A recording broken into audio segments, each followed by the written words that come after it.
Gospel Challenge Day 1. 1 minute, 1 chapter, 1 step closer to our Savior. Buhandagantang maluwas.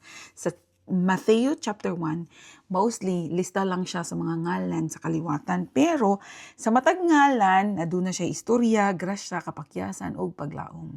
Padayon kita sa istorya hangtod maabuta sa story ni Joseph o ni Mary. Nakurat siya pagkahibalo niya nga buntis si Mary. Kaya bisan pa man wala silang nagpuyo isip ba og asawa, nasakitan siya o naglibog si Jose. Apan sa dihang nagpakita ang anghel sa iyang damgo, iyang nasabdan nga ang bata gikan sa Espiritu Santo. Mao kana ang pinaka-highlight sa nahitabo sa chapter 1, ang manluluwas nga dugay nang gipaabot hapit nang moabot sa kalibutan.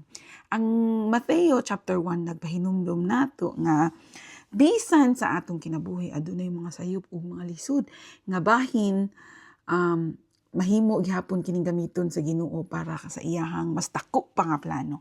Okay?